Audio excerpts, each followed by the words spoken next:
Hello students, welcome back to my YouTube channel once again. Students, आज की इस video में हम देखने वाले हैं MCQs and one mark question of chapter electricity, जो कि आपकी क्लास 10th का जो साइंस का सब्जेक्ट होता है उसका थर्ड चैप्टर है इलेक्ट्रिसिटी। बहुत ही इंपॉर्टेंट रहने वाला है क्योंकि इसमें से भी एमसीक्यूज आती आपके क्लास 10th का जो बोर्ड का एग्ज़ाम होता है उसमें इसमें से भी एमसीक्यूज आते हैं। मैं उम्मीद करता हूँ कि जो इससे पहले मैंने दो वीडियोज़ इस यूट्यूब चैनल पे डाले थे ऑन लाइट चैप्टर और ह्यूमन आई पे, उस पे भी मैंने एमसीक्यूज बनाए थे। आई होप कि आपने वो भी देखे होंगे।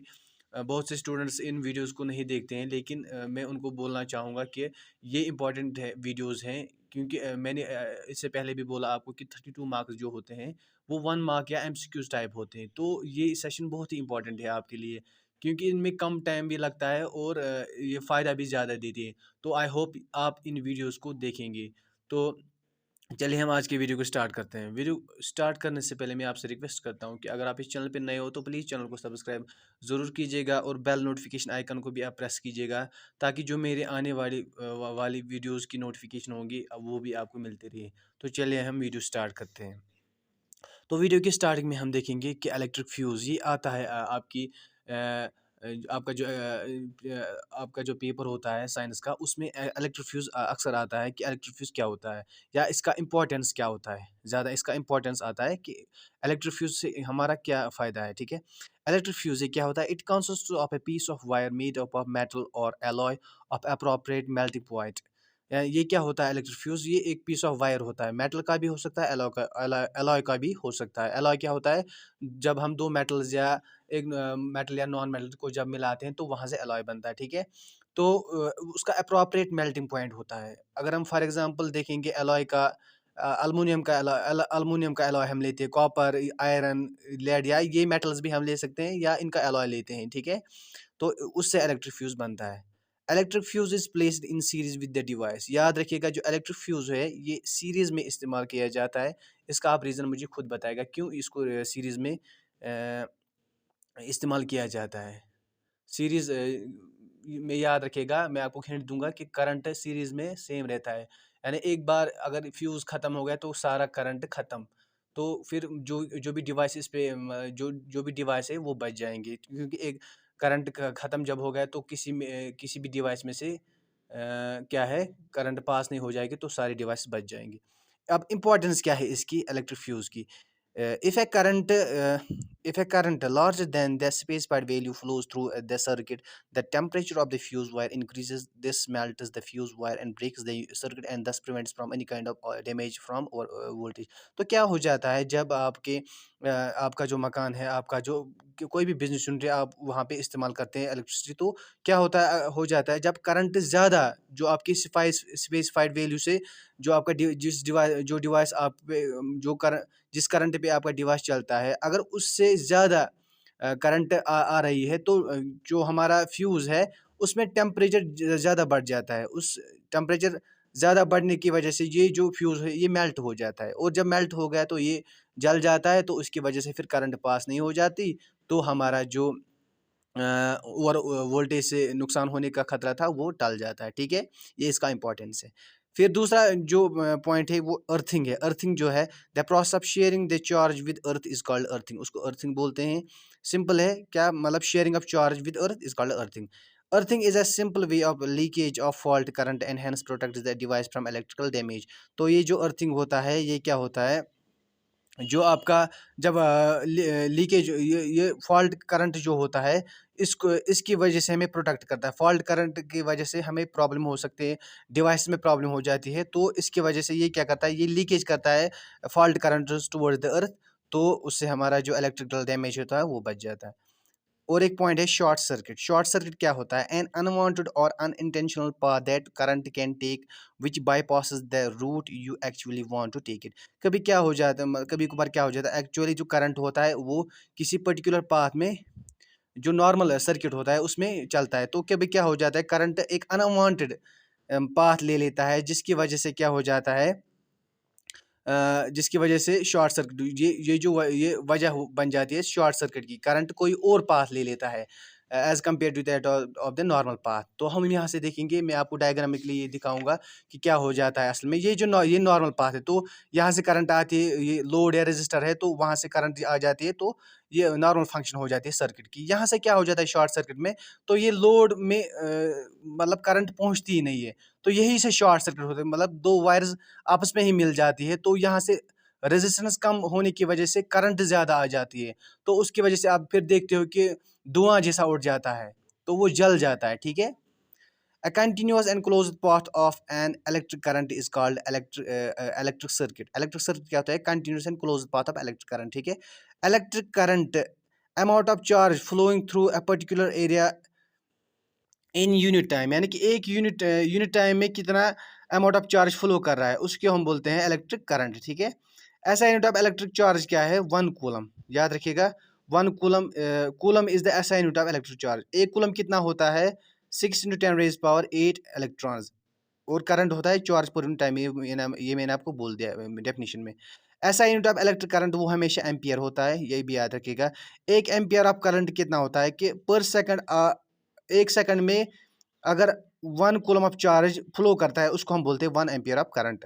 याद रखिएगा 1 मिली एम्पियर होता है 10⁻³ एम्पियर, 10⁻³ एम्पियर, और 1 माइक्रो एम्पियर कितना होता है? 10⁻⁻6 एम्पियर, ठीक है। एमीटर, एमीटर क्या होता है? Measuring instrument of current. ये मेजर एमीटर से हम करंट मेजर करते हैं, और ये क्या ऑलवेज कनेक्ट किया जाता है in series in A circuit, ठीक है। सर्किट में इसको सीरीज में कनेक्ट किया जाता है, ठीक है। फिर इसके बाद हम देखेंगे इलेक्ट्रिक पोटेंशियल डिफरेंस क्या होता है। Electric potential difference is defined as the work done to move a unit charge from one point to another in an electric circuit, यानी कि कितना वर्क डन हमें लगेगा एक यूनिट चार्ज को एक पॉइंट से दूसरे पॉइंट ले जाने में इलेक्ट्रिक सर्किट में, उसको हम बोलते हैं electric potential difference. V equal to W/Q, ऐसा यूनिट इसका होता है वोल्ट, ठीक है। 1 वोल्ट पोटेंशियल डिफरेंस कितना होता है? जब आपको 1 कूलम चार्ज एक पॉइंट से दूसरे पॉइंट ले जाने में अगर आपको 1 जूल का वर्क लगता है, तो आप बोलोगे 1 पोटेंशियल डिफरेंस सर्किट में, ठीक है। वोल्टमीटर, यानी इन दो पॉइंट्स के बीच में 1 potential difference, 1 volt potential difference, ठीक है। वोल्टमीटर क्या होता है? Instrument for measuring electric potential difference. तो इलेक्ट्रिक पोटेंशियल डिफरेंस हमें किस से मेजर करते हैं? वोल्टमीटर से। And is always connected in parallel across the point in A circuit. तो इसको हम पैरेलल में, ये भी आप बताइएगा कि पैरेलल में क्यों वोल्टमीटर हम क्या करते हैं? कनेक्ट करते हैं। रेजिस्टेंस क्या होता है? Property of a conductor to resist the flow of charge flowing through it. तो उसको क्या हम बोलते हैं? रेजिस्टर। रेजिस्टर उसको बोलते हैं जो क्या करता है, इट्स ये कंडक्टर की प्रॉपर्टी होती है कि चार्ज को फ्लो करने में ये रेजिस्ट करता है, उसी को हम रेजिस्टेंस बोलते हैं। और ऐसा रेजिस्टेंस क्या क्या है? ओम, 1 ओम क्या होता है? 1 वोल्ट डिवाइड बाई 1 एम्पियर क्या होता है? जब आपको 1 ओम क्या कितना होता है? 1 ohm is that much resistance when current of 1 ampere flows through an object having a potential difference of 1 volt, यानी 1 एम्पियर करंट जब फ्लो हो जाती है एक ऑब्जेक्ट में जिसकी पोटेंशियल डिफरेंस 1 वोल्ट है, तो उसको हम बोलेंगे इसमें 1 ओम रेजिस्टेंस है, ठीक है। तो इसके बाद हम देखेंगे पॉइंट नंबर, रेजिस्टेंस किस पे डिपेंड करता है? रेजिस्टेंस 3 चीज़ों पे डिपेंड करता है, और फिर टेम्परेचर पे भी याद रखिए, टेम्परेचर पे भी वो डिपेंड करता है। लेंथ ऑफ कंडक्टर पे भी डिपेंड करता है जिसमें करंट चलती है। Area of cross section of conducting wire, और nature of its material, material किसका बना हुआ होता है। तो इन 3 चीज़ों पे तो पहले रेजिस्टेंस क्या करता है? डिपेंड, और टेम्परेचर पे भी। R equal to rho L by A, इसको हम रो बोलते हैं। रो क्या होता है? Electrical resistivity. ऐसा यूनिट ऑफ रो क्या होता है? ओम मीटर, और ओम मीटर इसका सिंबल है, ठीक है। For metals and alloys resistivity बहुत कम होती है, मेटल्स और अलॉयज के लिए बहुत कम होती है रेजिस्टिविटी। कितनी रेंज होती है? 10⁻⁻8 ओम मीटर टू 10⁻⁻16 ओम मीटर, ठीक है। For insulators and like rubber and, अगर हम इंसुलेटर्स की बात करेंगे उनमें रेजिस्टिविटी बहुत ज़्यादा होती है, याद रखना, 10⁻12 ओम मीटर टू 10⁻17 ओम मीटर, ठीक है। For both resistance and resistivity of material very with temperature, याद रखिएगा, रेजिस्टेंस और रेजिस्टिविटी टेम्परेचर के साथ वेरी हो जाता है, और वो टेम्परेचर के जितना टेम्परेचर बढ़ जाएगा उतना रेजिस्टिविटी उतना क्या हो जाता है? रेजिस्टेंस और रेजिस्टिविटी बढ़ जाती है। टेम्परेचर बढ़ने से इन दोनों का वैल्यू बढ़ जाता है, और घटने की वजह से घट जाता है, ठीक है। अलॉयज क्या होता है? अलॉयज आप मेरे को बताया कि मैंने आपको पहले बताया कि जब दो मेटल्स को हम मिलाते हैं, दो या दो से ज़्यादा, या मेटल्स और नॉन मेटल्स को हम मिलाते हैं तो वहाँ से अलॉय बनता है, ठीक है। Alloys don't oxidize, burn readily at high temperature. That is why they are commonly used in electrical heating devices like electrical iron toasters, etc. जो alloys होते हैं, इनका जो मैंने अभी बताया कि इनका मेल्टिंग पॉइंट भी बहुत ज़्यादा होता है, और ये high temperature do not oxidise, ये बर्न नहीं हो जाते हैं हाई टेम्परेचर पे। दैट इज़ वाई, इसलिए इनको क्या किया जाता है, इलेक्ट्रिकल हीटिंग डिवाइस में इसको इस्तेमाल किया जाता है। अक्सर आप देखोगे अलॉयज भी उसमें इस्तेमाल किया जाता है। टंगस्टन, टंगस्टन एक अलॉय है, is used almost exclusively for filaments end of electric bulb. Electric bulb में जो आप फिलामेंट देखते हैं वो टंगस्टन को होता है। ये टंगस्टन क्या होता है, अलॉय होता है। इसको क्यों इस्तेमाल किया जाता है उसमें, रीज़न इसका ये है कि जो टंगस्टन होता है इसका हाई मेल्टिंग पॉइंट होता है, और एंड बिकम इनकैंडिसेंट। इनकैंडिसेंट मतलब क्या होता है, ये इमिट लाइट करता है एट हाई टेम्परेचर। आपने बल्ब देखा होगा, जो उसमें फिलामेंट होता है रेड कलर का, जब आप बल्ब को ऑन करते हो तो रेड हो जाता है वो फिलामेंट, वो होता है टंगस्टन। क्योंकि इसका मेल्टिंग पॉइंट हाई होता है, और जो ये इनकैंडिसेंट हो जाता है जब लाइट इसमें करंट इसमें पास हो जाती है, तो उसकी वजह से ये लाइट इमिट करता है, ठीक है, इसलिए इसको इस्तेमाल किया जाता है। तो फिर उसके बाद हम देखेंगे copper and aluminium are generally used for electrical transmission lines. Copper और एल्युमिनियम को जो आपकी लाइंस होती है, पावर लाइंस, उसमें इस्तेमाल किया जाता है। उसमें इस्तेमाल क्यों किया जाता है, क्योंकि जो कॉपर और एल्युमिनियम होता है वो गुड कंडक्टर्स ऑफ इलेक्ट्रिसिटी होते हैं, और जो इसकी रेजिस्टिविटी होती है वो भी कम होती है, ठीक है। इसके बाद हम देखेंगे कि जो कॉन्स्टेंट है, ये अलॉय किसका है, कॉपर और निकल का। मैग्नीन है कॉपर निकल मैग्नीज का। नाइक्रोम है निकल मैग्नीज क्रोमियम एंड आयरन का, ठीक है। इसके बाद हम देखेंगे law of series combination of resistors. When several resistors are joined in series, the resistance of combination equals the sum of their individual resistances, example R1 R2 R3 etcetera, and is thus greater than the individual resistance. ये क्या है, जब आप एक से ज़्यादा several resistors को join करते हैं सीरीज में, तो उस वक्त क्या हो जाता है, जो आपका इफेक्टिव या कॉम्बिनेशन रेजिस्टेंस है वो इक्वल हो जाता है जो इंडिविजुअल रेजिस्टेंसेस होते हैं इनके सम के बराबर। और इस तरह से क्या हो जाता है, जो आपका कॉम्बिनेशन रेजिस्टेंस है, कॉम्बिनेशन रेजिस्टेंस कि इन जितने भी रेजिस्टेंस होंगे इनका कॉम्बिनेशन, इफेक्टिव रेजिस्टेंस जिसको हम बोलते हैं, वो ग्रेटर हो जाता है फ्रॉम इंडिविजुअल, यानी कि हर किसी इंडिविजुअल से वो ज़्यादा ही होता है, ठीक है। इसको हम बोलते हैं law of series combination of resistors. तो अगर हम देखेंगे in series combination of resistors, current is same, उसमें करंट हमेशा सेम रहती है in every part of circuit. Series combination of resistors में करंट सेम रहती है हर किसी पार्ट सर्किट के पार्ट में। अगर इसकी वजह से क्या हो जाता है, अगर बल्ब्स कनेक्ट है सीरीज में, और एक बल्ब अगर क्या हो जाता है, वो ब्लो ओवर हो जाता है, यानी कि उसका फ्यूज उड़ गया, तो या वो फट जाती है, बल्ब फट गई, तो उसकी वजह से जो बाकी बल्ब्स है क्या वो चलेंगे, हाँ नहीं, वो बिल्कुल नहीं चलेंगे। क्योंकि मैंने आपको बताया कि सीरीज में जब करंट सेम रहती है, हाँ, अगर एक बल्ब टूट गई, यहाँ से एक बल्ब खत्म हो गई, तो कनेक्शन खत्म हो गया, ये क्या हो गया, हाँ, क्लोज्ड पाथ खत्म हो गया। जब क्लोज्ड पाथ ही नहीं रहा करंट का, तो करंट कैसे पास हो जाएगी, तो बाकी जो बल्ब्स हो वो ग्लो नहीं करेंगी, ठीक है। इसके बाद हम देखेंगे law of parallel combination of resistor, ये उसका उल्टा है। तो यहाँ पे देखेंगे रेसिप्रोकल ऑफ रेजिस्टेंस ऑफ कम, यानी कि जब एक से ज़्यादा रेजिस्टर्स को हम कंबाइन करते हैं इन पैरेलल, तो उनका जो effective reciprocal of effective resistance होता है, तो वो क्या होता है, equal the sum of reciprocal, जो इंडिविजुअल रेजिस्टेंस है उनके रेसिप्रोकल के बराबर, यानी कि effective reciprocal of effective resistance is equal to the sum of reciprocals of the individual resistances, ठीक है। तो ये आप देख लेना, ठीक है। In parallel combination of resistors potential difference across each resistor remain same.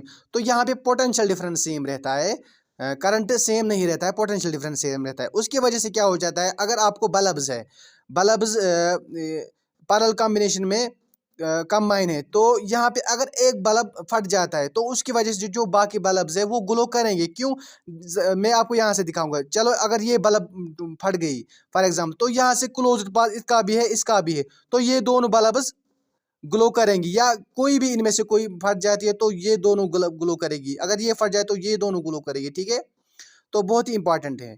Joules law of heating क्या है, ये मैंने ऑलरेडी गेस्ट पेपर में आपको बताइए, आपको प्रिपेयर करना ही करना है। और यहाँ पे मैं दिखाऊंगा आपको जो इलेक्ट्रिकल लॉन्ड्री आयरन है, इलेक्ट्रिकल टोस्टर है, इलेक्ट्रिकल ओवन है, इलेक्ट्रिकल केटल है, इलेक्ट्रिकल हीटर है, ये सभी किस प्रिंसिपल पे चलते हैं, जूल्स लॉ ऑफ हीटिंग पे, याद रखिएगा। Bulbs are usually filled with chemically inactive nitrogen and iron gas to prolong the life of filament। तो बल्ब्स में कौन सा गैस होता है, नाइट्रोजन और आर्गन का गैस, ताकि फिलामेंट की जो लाइफ है वो प्रोलॉन्ग हो जाए, ठीक है। इसके बाद हम देखेंगे जो इलेक्ट्रिक पावर है, ये भी मैंने आपको बताया था गैस में कि आप इसको प्रिपेयर कीजिएगा, ठीक है। तो ऐसा यूनिट ऑफ पावर क्या होता है, वाट। 1 वाट कितना होता है, 1 वोल्ट इंटू 1 एम्पियर, यानी कि 1 watt is power consumed by device that carries 1 ampere of circuit when 1 ampere of current when operated at a potential difference of 1 volt। यानी कि जब 1 एम्पियर करंट क्या हो जाते हैं, कैरी, जब आप इसको ऑपरेट करते हो किस पे, पोटेंशियल डिफरेंस ऑफ 1 वोल्ट, तो हम बोलेंगे 1 वाट करंट कंज्यूम हो गई, ठीक है। Electrical energy is the product of power into time. Electrical energy power in time होती है बराबर पावर इन टाइम, यानी कि यूनिट्स ऑफ इलेक्ट्रिकल एनर्जी अगर हम देखेंगे वो वाट आवर होती है। इलेक्ट्रिक एनर्जी की इलेक्ट्रिक एनर्जी का यूनिट होता है वाट आवर। कॉमर्शियल यूनिट अगर हम देखेंगे वो किलो वाट आवर होता है, kilowatt hour commercial energy unit होता है इलेक्ट्रिक एनर्जी। और 1 किलोवाट आवर कितना होता है, 3.6 × 10⁻⁶ जूल्स, या 1 हॉर्स पावर अगर आप देखोगे वो 746 वाट्स होता है। तो ये भी आप ध्यान रखिएगा। तो ये इंपॉर्टेंट पॉइंट्स थे इस चैप्टर के। आई होप आपने इस वीडियो को एंजॉय किया होगा। कमेंट, लाइक और शेयर इस वीडियो को ज़रूर कीजिएगा। Thank you so much for watching.